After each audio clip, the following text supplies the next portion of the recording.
मारा हरियाणा।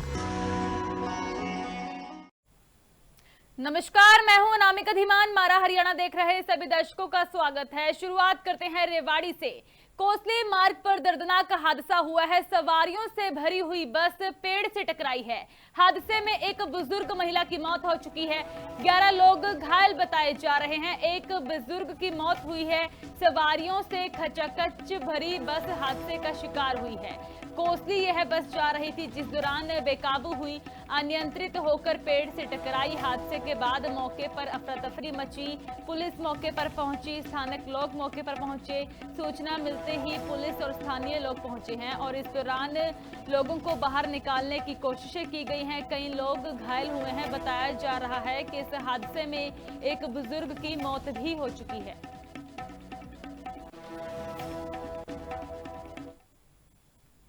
अब बात करेंगे एसआईआर की। हरियाणा में एसआईआर की समय सीमा बढ़ा दी गई है। एसआईआर 2026 का संशोधित कार्यक्रम जारी हुआ।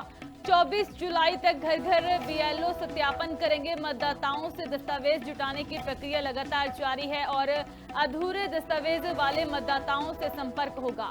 31 जुलाई को प्रारूप मतदाता सूची जारी की जाएगी और इसी के साथ ही दावे और आपत्तियां 30 अगस्त तक दर्ज होंगी। 28 सितंबर तक दावों का निपटारा किया जाएगा। 3 अक्टूबर 2026 को अंतिम सूची जारी की जाएगी। चुनावी प्रक्रिया को बेहतर बनाने की तैयारी में लगातार सरकार है और हरियाणा में अब एसआईआर की समय सीमा बढ़ा दी गई है।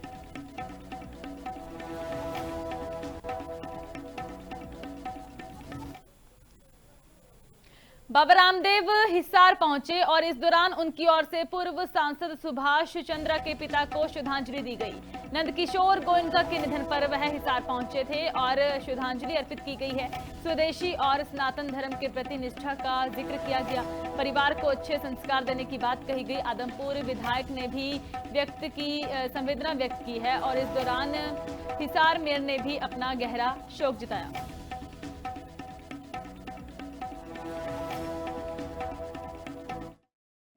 बस एक ही प्रार्थना है प्रभु से, हम उस राह पर चलते रहे जो राह हमें श्रद्धेय नंदकिशोर गोयनका जी ने दिखाई और उनकी आत्मा को भगवान अपनी शरणागति और मोक्ष प्रदान करे।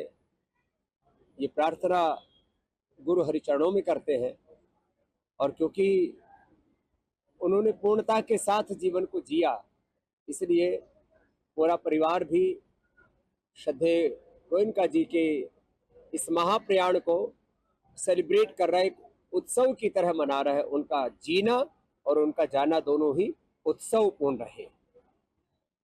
देखिए, बहुत ही ये दुखदाई है। नंदकिशोर गोयनका जी एक महान व्यक्तित्व के धनी थे। वो बहुत ही मर्यादित थे, अनुशासित थे, सज्जनता थी, सरलता थी और छत्तीस बिरादरी के भाईचारे में उनका बड़ा लगाव था। तो मैं तो आज इस घड़ी पे, इस दुखद घड़ी में अपने श्रद्धा सुमन अर्पित करता हूँ और परमपिता परमात्मा से प्रार्थना करता हूँ कि परमपिता परमात्मा अपने श्री चरणों में उस दिवंगत आत्मा को स्थान दे और अनेक संस्थाओं को संरक्षण दे। उन्होंने जो समाज सेवा का काम किया, स्वयं गौशालाओं से जुड़े हुए और उनसे जो उनका योगदान रहा वो अविस्मरणीय है। आज हिसार शहर को बहुत बड़ी क्षति है उनके जाने। दीपेंद्र हुड्डा ने 12 सालों का हिसाब मांगा है। बीजेपी नेता ओपी धनखड़ को जवाब इस दौरान उनकी ओर से दिया गया। अपनी धरा से आगे कतई नहीं देख पाए कांग्रेसी और कहा गया कि कांग्रेस झूठा नैरेटिव फैला रही है। बीजेपी ने कांग्रेस के दावों को गलत बताया और रेल और मेट्रो विस्तार पर जवाब दिया गया। फरीदाबाद मेट्रो विस्तार हुआ है, ओपी धनखड़ की ओर से कहा गया और कांग्रेस पर तंज कसे गए हैं। कुछ लोगों को अपने राज्य के जाने के बाद का इतिहास दिखाई ही नहीं देता है। हमारे सामने प्रधानमंत्री जी फरीदाबाद में कितनी बार मेट्रो का आगे बढ़ाने के लिए आए, आपको याद है। हमारे सामने पुरी साहब और हम और ये बहादुरगढ़ के स्टेशन बढ़े, ये सब आपको याद है। तो ये जब ये झज्जर वाली रेल तय हुई थी, आपको याद होगा, बाद में कांग्रेस आ गई, उस समय बीजेपी का राज था और आचार्य जी और हम सब जो है वेंकैया जी के यहाँ जाकर इसकी वो परमिशन करा के लाए थे। आपको याद होगा, बाहर ने हमारा स्वागत भी किया था। इसलिए कंटिन्यूएशन में चीज़ें चलती हैं, लेकिन जो अपने ही समय पे ठहर जाता है, बदलाव को देख नहीं पाता। आपको मेरे भाषण की वो लाइन भी याद होगी, इन्होंने कहा था कि एम्स एनसीआई हमने तय कराया था, लेकिन आज चार दीवारी के अलावा तो कुछ नहीं था। और इनकी हाजिरी में मैंने कहा था कि सपने तुमने देखे थे, पूरे हमने किए हैं। अब नहीं खड़े गए तो जो विकसित भारत के सपनों में साझी नहीं बनेगा, उसकी दौड़ का हिस्सेदार नहीं बनेगा, उससे आगे देख नहीं पाएगा, तो फिर यही इसीलिए कांग्रेस की दुर्गति हो रही है, इन्हीं विचारों के कारण। पीएम मोदी 17 जुलाई को हरियाणा आएंगे और बड़ी सौगातें दी जाएंगी। देश की पहली हाइड्रोजन ट्रेन का उद्घाटन किया जाएगा। जींद में वरिष्ठ नेता सुधा यादव ने जानकारी दी है। आत्मनिर्भर भारत की नई सौगात ट्रेन होगी और कहा कि पूरी तरह से स्वदेशी तकनीक से यह हाइड्रोजन ट्रेन बनी है और प्रदूषण हटाने का काम इस ट्रेन की ओर से किया जाएगा। हाइड्रोजन ईंधन स्टेशन पूरी तरह से तैयार हो चुका है। सुधा यादव की ओर से पीएम मोदी के दौरे को लेकर जानकारी दी गई। की पहली हाइड्रोजन ट्रेन का यहाँ पर उद्घाटन करेंगे, जो यहाँ पर संचालित होने वाली है। ये सिर्फ एक हाइड्रोजन ट्रेन नहीं, ये आत्मनिर्भर भारत का एक स्वरूप भी है। एक ऐसी ट्रेन जो पोल्यूशन को तो कम करेगी ही करेगी, लेकिन जिसकी टेक्नोलॉजी और जिसका निर्माण भारत की धरती के ऊपर हुआ, भारत की टेक्नोलॉजी के साथ में हुआ और हमने आत्मनिर्भर भारत की दिशा में एक और कदम आगे बढ़ाया है। और आने वाले समय में जब इसका सफल संचालन होने लग जाएगा, सफल संचालन इसका करके देखा जा चुका है, लेकिन और रूट्स के ऊपर भी इसको चला करके और कार्बन उत्सर्जन की जो परिकल्पना हम लोगों ने की हुई है, उस उत्सर्जन को खत्म करके एक बढ़िया पोल्यूशन रहित देश बनाने में कामयाब हो पाए। इसी दौरान कुरुक्षेत्र को भी बड़ी सौगात मिलेगी। पीएम मोदी 2 बड़ी परियोजनाओं का उद्घाटन करेंगे। पूर्व राज्य मंत्री सुभाष सुधा से खास बातचीत की गई है। एलिवेटेड रेलवे ट्रैक इस दौरान जनता को समर्पित किया जाएगा। सिख म्यूजियम का भी वर्चुअली उद्घाटन होगा। जींद से ऑनलाइन पीएम मोदी जुड़ेंगे और बड़ी सौगातें देंगे। सुबह 8 बजे केयू ऑडिटोरियम में इसका कार्यक्रम है। रेलवे फाटकों की समस्या से राहत मिलेगी। धार्मिक पर्यटन को भी इस दौरान नई पहचान मिलेगी। सुभाष सुधा की ओर से जानकारी दी गई है खास बातचीत के दौरान। आज का दिन कुरुक्षेत्र वासियों के लिए एक ऐतिहासिक दिन रहने वाला है। जींद की पावन धरा से प्रधानमंत्री नरेंद्र मोदी कुरुक्षेत्र वासियों को 2 बड़ी सौगात वर्चुअली माध्यम से देंगे, और जिसमें एक एलिवेटेड ट्रैक और एक सिख संग्रहालय शामिल है। उस सपने को साकार करने वाले मंत्री सुभाष सुधा जी हमारे साथ मौजूद हैं। मंत्री जी, एक बहुत बड़ी सौगात आपने जो कुरुक्षेत्र, मैं देश के यशस्वी प्रधानमंत्री आदरणीय नरेंद्र मोदी जी का धन्यवाद करता हूं और साथ में क्षेत्र वासियों के पूरे प्रदेश में खुशी की लहर है कि देश के यशस्वी प्रधानमंत्री हरियाणा प्रदेश के अंदर आ रहे हैं। और मैं ये भी कहूँगा, हरियाणा प्रदेश के अंदर पूर्व में मुख्यमंत्री आदरणीय मनोहर लाल जी, हमारे मुख्यमंत्री आदरणीय श्री नैब सिंह सैनी जी के मार्गदर्शन में किस प्रकार से देश के यशस्वी प्रधानमंत्री जींद से एक हाइड्रोजन ट्रेन का, हाइड्रोजन नाम का वहाँ से ट्रेन चलाने जा रहे हैं। ये बहुत बड़ी सौगात हरियाणा प्रदेश को मिल रही है।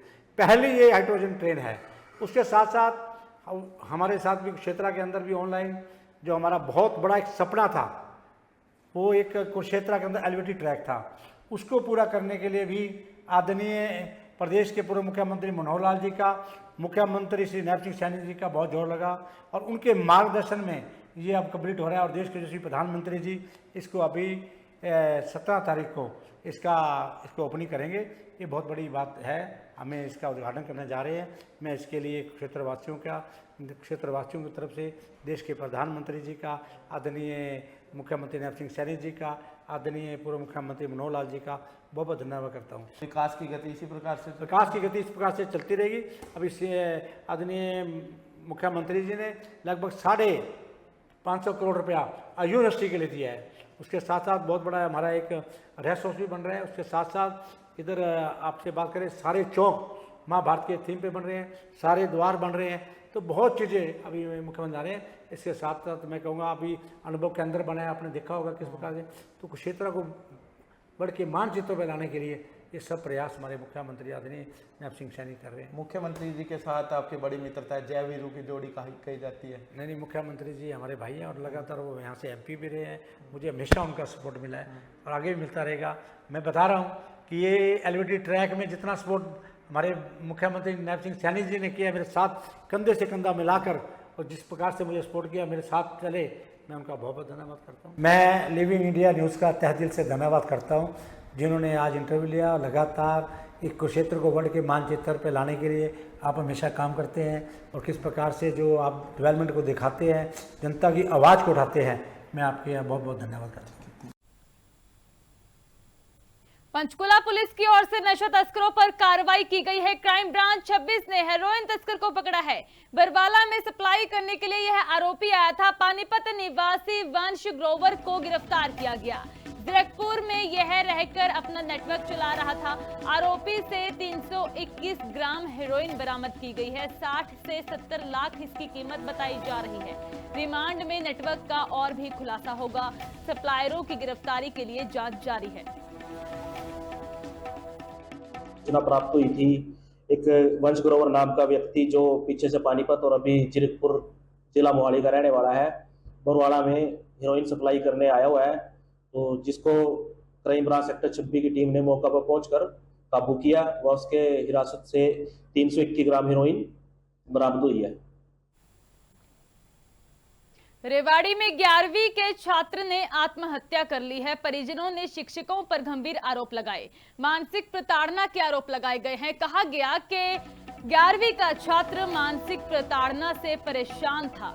दावा किया गया स्कूल से घर भेजने का आरोप लगाया गया। घर पहुंचकर छात्र ने आत्महत्या जैसा खौफनाक कदम उठाया। आपत्तिजनक टिप्पणियों से तनाव में छात्र लगातार रहता था। परिजनों ने कहा